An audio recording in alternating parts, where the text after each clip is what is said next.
Otra vez con ustedes y seguimos hablando del problema municipal. Vamos a ver, el alcalde no recibe, el concejal de urbanismo no recibe, la concejala de zona sí, pero como el tema no es de su competencia, os desvía a quien es el competente.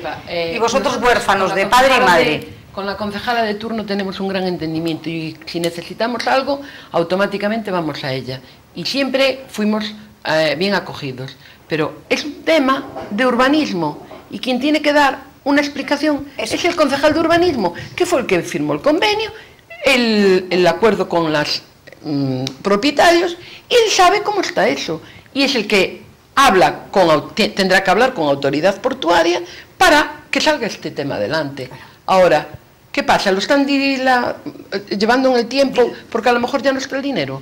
O sea, digamos, no está dilatando porque a lo mejor el dinero fue para otro lado, no lo sabemos, pero ahí había un dinero para el talud que hay que ponerlo y hacer el talud. Lo que no puede ser es que un talud de una playa urbana como es la de La Graña, a la cual acude la mayoría del centro de Ferrol durante la semana, que tenga esas condiciones en las que está, con el talud caído, vallado, todo de zarzas, que es vergonzoso. Porque era lo que tú decías, Carlos, que era una de las playas, vamos, la única playa que se puede utilizar. Sí, solo hay dos, digamos, de carácter urbano de costa de la ría, ¿no? de Ferrol, y una que es la de Caranza, que el agua no es apta para baño por causa de una negligencia crónica. Yo creo que ya todos los vertidos van ahí, sí, y eso es imposible, claro. El emisario además está roto, sí. Ahí siempre ocurren cosas porque, bueno, durante muchos años ha ocurrido igual. Y entonces la única que queda, que no está el agua contaminada y que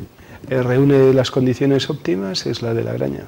Y además en un momento en el que se nos ha vendido que como todas las administraciones son amigas, este momento es un momento choy. Claro. Eso pasaba antes al principio de la playa, claro, porque las administraciones eran de dos partes y entonces ahí no llegaban a un acuerdo. Claro, pero es que pues ahora eso se ha solventado. Ahora tenemos en el ayuntamiento el mismo color que la autoridad portuaria, el mismo color que la Xunta y el mismo color que el gobierno central. Luego, discrepancias no hay y no nos podemos decir que si unos tiran para un lado y otros para otro. Luego hay que tener voluntad política de arreglar las cosas. Tal cual. Digo yo, tal cual. Porque no le veo yo... Es que, mira, si está el proyecto, Pepa, el proyecto fue expuesto a los vecinos afectados, por parte de la autoridad portuaria. No estamos hablando cosa que no tiene papeles.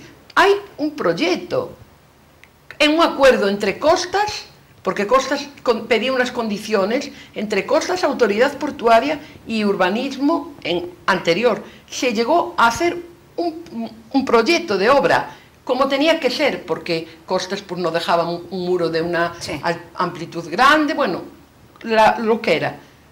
Había que cambiarla, porque por debajo del paseo va la tubería y el agua para el puerto exterior. Ajá.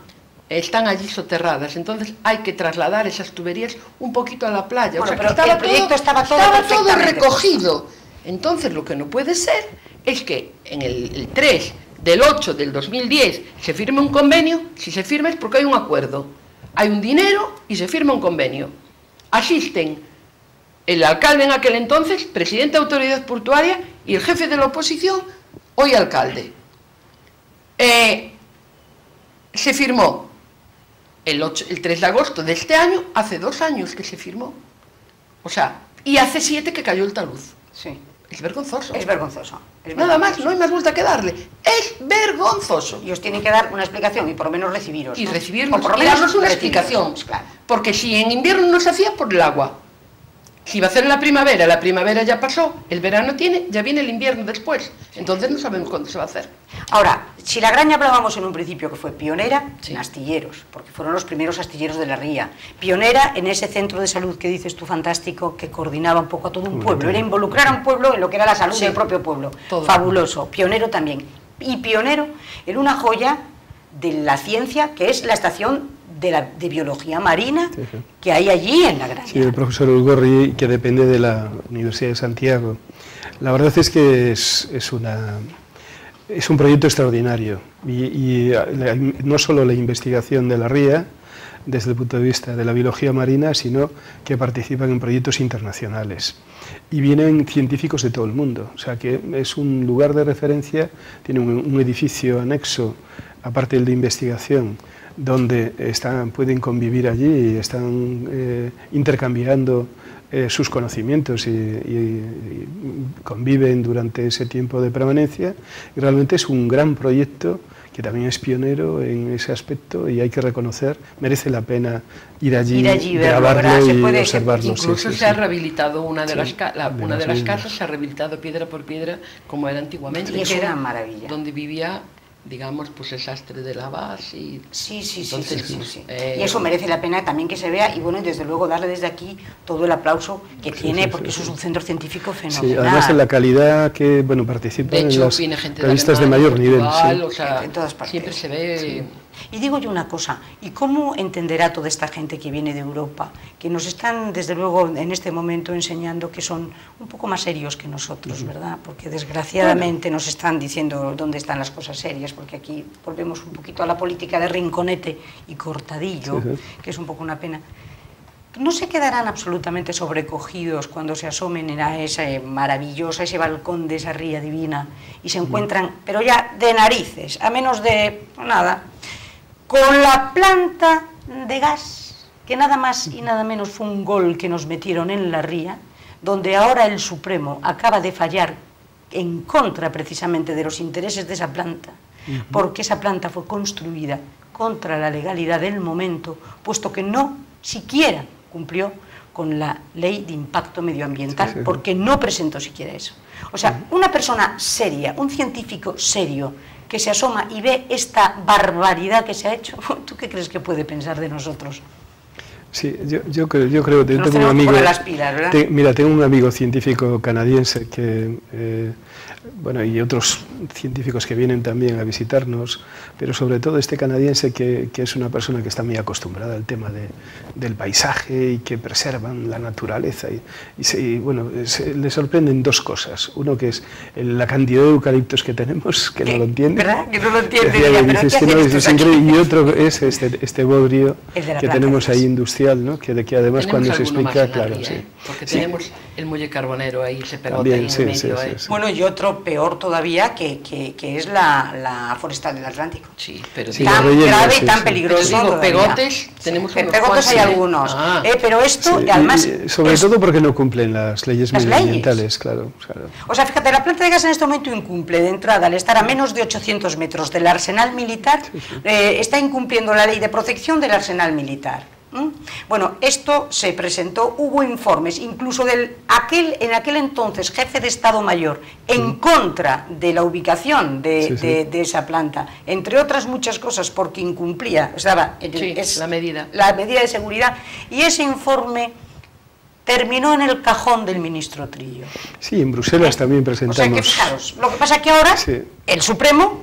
Es curioso, a Bruselas presentamos un informe técnico, que yo fui uno de los que lo firmó, y la paradoja es que al final, derivado del informe del gobierno español, que en aquel momento pues era de otro signo, curiosamente pues también aceptaron de que eso era viable. O sea que había vamos a llamarle contubernio, con todo lo que significa la palabra, por parte de todos los políticos. Y es que es más, y cuando descubrimos a fondo las cláusulas que había relativas a esta empresa, bueno, es que era para preocuparse, ¿no? Porque cualquier fallo en construcción o en viabilidad se responsabilizaba al gobierno o los gobiernos, tanto autonómico como estatal, de compensar a las empresas que habían participado económicamente. O sea, fíjate la gravedad del asunto. O sea, ¿a quién estaban favoreciendo?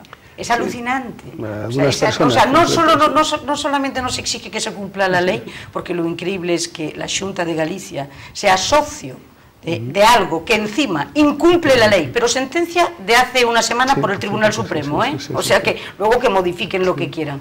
La propia Xunta incumple La declaración de impacto medioambiental. Yo siempre utilizo una metáfora que tiene que ver con aquello que hacíamos de niños cuando teníamos un charco y chapoteábamos y creíamos que el charco era nuestro, y cuando se metió otro niño se te cabreabas y decía, vete de aquí que este charco es mío. Bueno, pues esto es lo que ha ocurrido en Ferrol, ¿no? Históricamente se ha contaminado la ría desde la industria del naval. Es que la ría podía, ¿no?, con todo, Carlos. Y efectivamente, claro. Entonces el objetivo era depuración, gran extensión de agua y venga, punto, todo ahí más a la ría. Y después los rellenos, que ha sido un auténtico atentado también. Cuando hicieron el muelle Carbonero, sí, al principio había un puente con unos ojos en lo cual había una corrientera de agua. Esos ojos se taparon y ahora la Malata es un almacén de lodo. Y que pare ahí, que no venga el tren para el puerto exterior, que si va al proyecto sur, que es el que va por la Graña, van 11 pilares desde el muelle Carbonero a la Graña y para cruzar el tren, con lo cual supongo que anularán el resto de la ría. Mira, yo recuerdo ahora que hablas de eso, del puerto Carbonero. De hecho, hemos presentado alegaciones y nadie las ha contestado, ¿eh? De momento están también sin contestar. Sí. Sí, pues yo en aquel momento que estaba colaborando activamente en el campo político municipal, tenía un consejo asesor de medio ambiente y estaba el profesor Urgorri, estaba el doctor Lamas, Andrés Lamas, estaba Graña, o sea, había un elenco de personas de un gran nivel científico y que habían hecho estudios sobre la ría. Y curiosamente, cuando se tomó esa decisión fue cuando yo decidí abandonar el tema municipal, ¿no? O sea, porque, vamos a ver, ¿de qué sirve disponer de consejos asesores si no se les da capacidad para que su asesoramiento sirva para mejorar la población, ¿no? Y mejorar la salud de la ría? Porque es que la ría, nos comentaba de aquella el profesor Urgorri, que todo lo que era el marisco y el nacimiento de lo que era la vida de la ría dependía de estas ensenadas y que era fundamental. Y claro, la verdad es que era el vivero, la Malata. Y que ahora, se está transformando en un cenagal y después por la falta de oxígeno irá muriendo todo y se convertirá en lo que muchos en su momento, ya hace años, querían que fuera pues un lugar donde construir edificios para poder venderlos. Bueno, eso yo recuerdo un informe que publicó era consellero en aquel entonces este señor que se llamaba Bandín, y el famoso Bandín había dicho lo siguiente: si tenemos que sacrificar una ría gallega, sacrifiquemos la ría de Ferrol. Este señor había sido consellero en su día de Fraga, este señor Bandín, y yo claro me quedé sobrecogida de ver además la naturalidad con la que lo dijo, y es que no se cortó un pelo, ¿eh? Bueno, pues parece que vamos hacia allí, porque ahora el saneamiento que quieren hacer es lo suficientemente importante si se lleva a efecto como para recuperar todo esto. A la larga. ¿Te parece que sí? O sea, podría tener solución la ría. En parte sí, porque llevamos un retraso desde el punto de vista comunitario de la Unión Europea de más de 10 años, ¿no? O sea que el problema es que hay ya zonas dañadas que no son recuperables, pero lo que sí es cierto es que la capacidad de regeneración es extraordinaria y lógicamente estamos hablando de muchísimos metros cúbicos de aguas residuales que van a dejar de estar en la ría y que van a estar depurados y después sobre todo también el control de los emisarios. Yo creo que estos son los dos elementos fundamentales siempre y cuando se piense que esta no va a ser lo que tú comentabas antes, la ría industrial, o sea, la ría de desechos industriales, claro. Que este es un poco, y de hecho una de las contribuciones que ha hecho esta estación de biología marina y que muchos hemos visto, o sea, es el hecho de las mutaciones genéticas que ocurren en los peces de la ría, derivado precisamente de la exposición a tóxicos ambientales y la permanencia de metales pesados que están ahí durante siglos, ¿no?